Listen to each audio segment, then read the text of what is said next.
Offrir à ses clients une expérience nouvelle, l'enchanter par une qualité de service irréprochable, c'est le but de toute marque. Comment les normes permettent d'atteindre cet objectif? Réponse en plateau.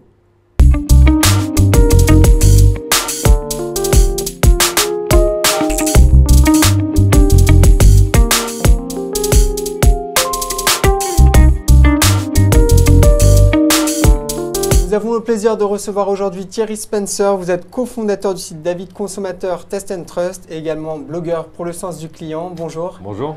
À vos côtés, Christian Mayer. Vous êtes fondateur d'Entrepart. Bonjour. Bonjour. Et à vos côtés, donc Xavier Kera-Aimant. Vous êtes le directeur qualité du groupe La Poste et vous présidez également le comité d'orientation stratégique, management et services de l'AFNOR. Bonjour messieurs. Bonjour.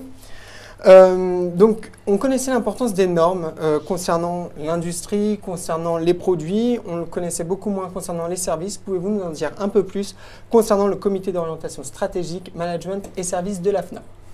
En fait, on est parti de la réflexion que les services étaient clés pour l'économie française en termes de croissance et en termes d'emploi. Oui. Et il y a différents endroits où on réfléchit, où on structure un petit peu le marché du service en France. Les associations françaises, l'Association française de la relation client, le groupement des professions du service, l'Institut Esprit de service et l'AFNOR. Et lorsque j'ai été nommé donc, président de la commission management et services, je me suis dit que c'était une belle occasion pour travailler sur les sujets du service au travers de la normalisation. Et vous avez raison, la normalisation, ça n'a pas forcément toujours bonne presse. Et en plus, c'est plutôt spontanément dans le monde industriel. Et tout l'enjeu est de dire, en fait, c'est comme tous les outils, il faut savoir s'en servir. Et que pour le monde du service, ça peut aussi apporter beaucoup de choses. Thierry Spencer, quelles sont les caractéristiques et les attentes en termes de relations de service des clients? Alors aujourd'hui, comme dirait Seth Godin dans son livre très récent, c'est un de mes gourous du marketing, exit le marketing de masse. Donc on est face à la singularité du client. Le client est singulier, on a des attentes en termes de personnalisation. Aujourd'hui, beaucoup d'entreprises découvrent eh bien, que tous les clients ne sont pas les mêmes. Ils n'ont pas les mêmes capacités, ils n'ont pas la même complexité dans leurs demandes et puis ils n'ont pas la même valeur. Deuxième grande caractéristique, c'est que le client est désormais équipé, surinformé. Hein. Les smartphones sont l'illustration de ce client qui a accès maintenant à Internet à de nombreuses informations venant du monde entier, en direct, en live. Donc, deuxième besoin, un besoin d'instantanéité dans la relation client, une plus grande rapidité dans les échanges avec les entreprises. Et puis le client est devenu influent.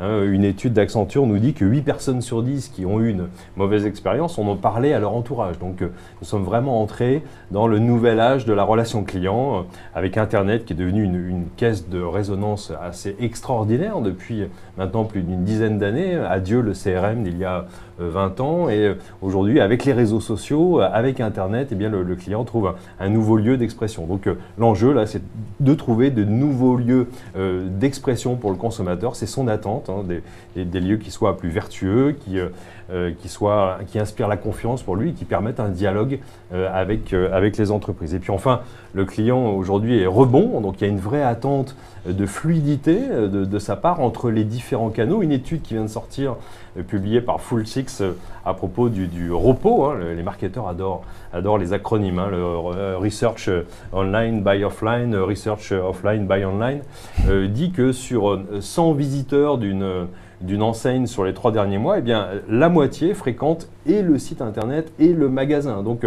aujourd'hui, les clients sont habitués à aller d'un canal à un autre. Donc leur attente, c'est un parcours client sans faute, un parcours fluide. Et comment justement chez Entrepart, Monsieur Mayer, vous accompagnez les entreprises dans cette expérience nouvelle pour le client? Quels sont les leviers? Nous aidons les entreprises en fait à s'intéresser vraiment à leurs clients. Qui sont-ils? Qu'est-ce qu'ils vivent comme expérience? On parle beaucoup d'expérience client aujourd'hui. Et au plus près des situations de service vécues, des situations dans lesquelles se joue la relation.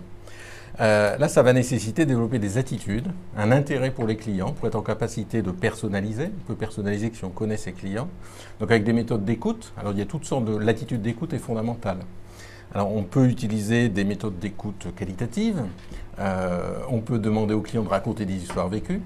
C'est aussi très intéressant le développement justement des avis de consommateurs, s'intéresser à ces avis et les considérer comme des partenaires. C'est extrêmement important avec tout le développement d'Internet. Les clients et des usages d'Internet se sont habitués à être des partenaires, à participer en fait à la relation, même parfois à l'innovation en matière de services. Ils apportent des idées et donc nous aidons les entreprises à s'ouvrir et à partir de cette écoute, ensuite, à faire preuve de créativité pour imaginer ce qui pourrait satisfaire ses clients et peut-être même, encore mieux, les enchanter. Justement, on parle d'enchantement, du wow du client que toute marque essaye de récolter. Au sein de l'AFNOR, vous avez lancé des travaux sur l'excellence de service et l'enchantement du client. Pourriez-vous nous en dire un peu plus ? On voit bien avec ce qu'on vient de se dire que le service, on est dans l'émotion, dans la relation et dans la manière d'être, dans les attitudes. Et donc on se dit comme ça spontanément, on est quand même loin du monde de la certification, de la normalisation.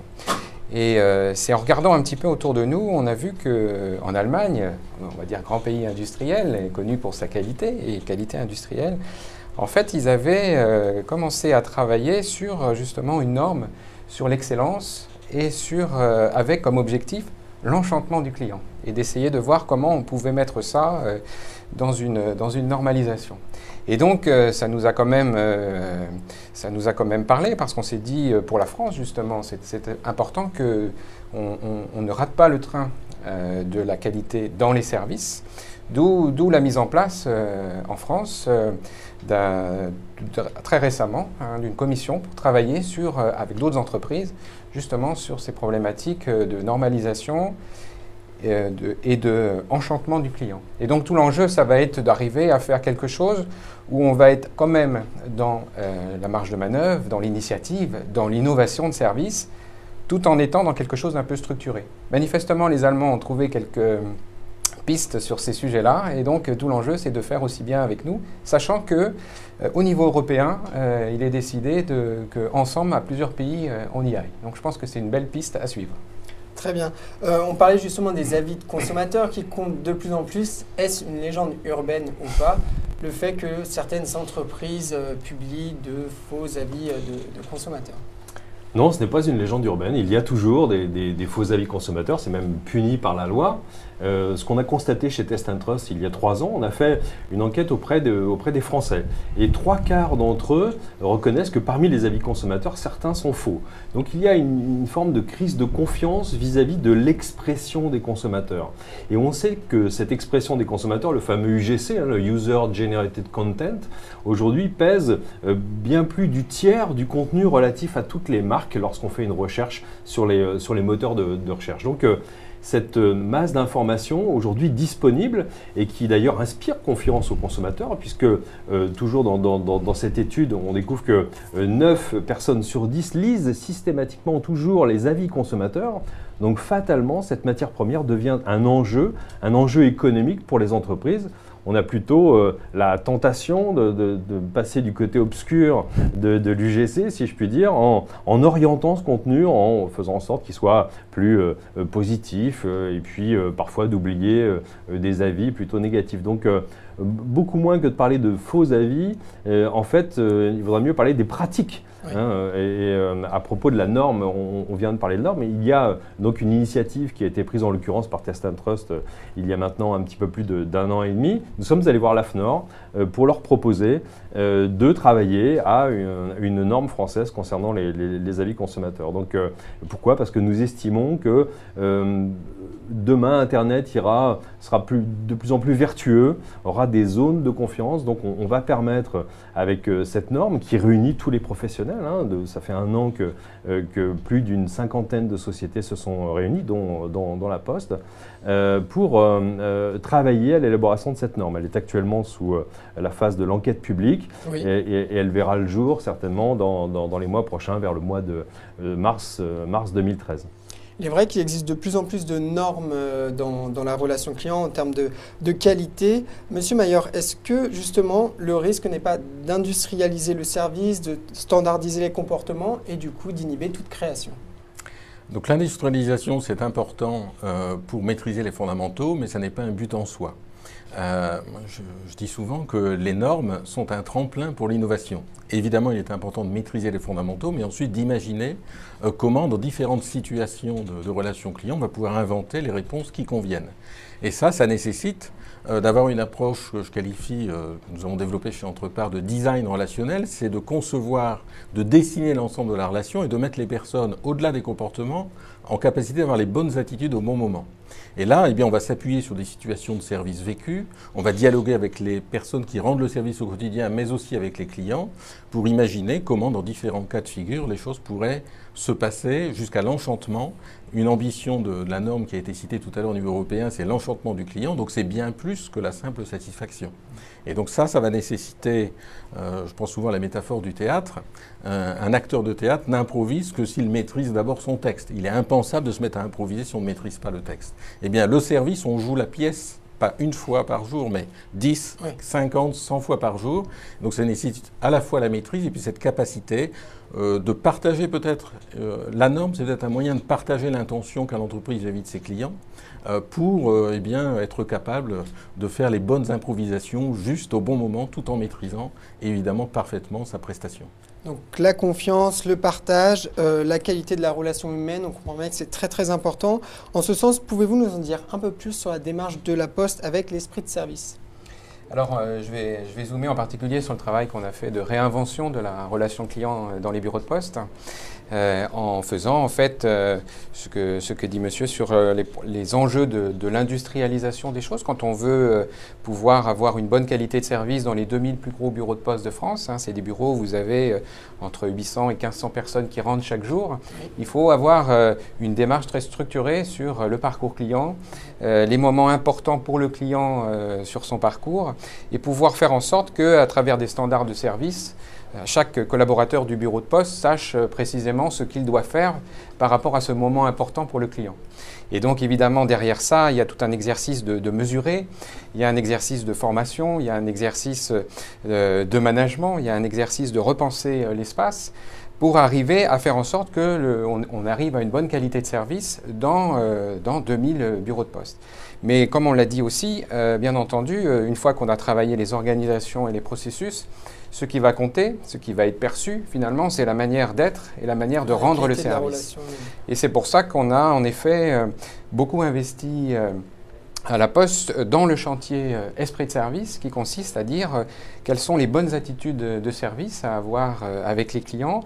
Mais pour avoir ces bonnes attitudes de service avec les clients, il faut qu'on ait les bonnes attitudes de service aussi en interne. Et donc de travailler la relation avec le client et la relation dans l'équipe.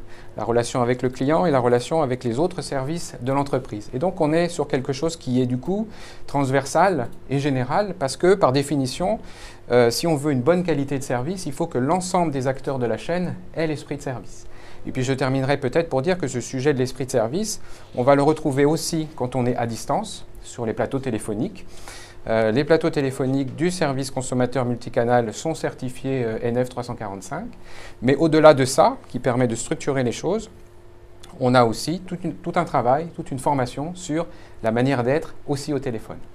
Merci messieurs pour ces explications. Merci. Merci. À bientôt. C'est la fin de cette émission. Merci de l'avoir suivie. Vous pouvez comme d'habitude la commenter sur nos pages de réseaux sociaux, LinkedIn, Facebook, Twitter. À bientôt.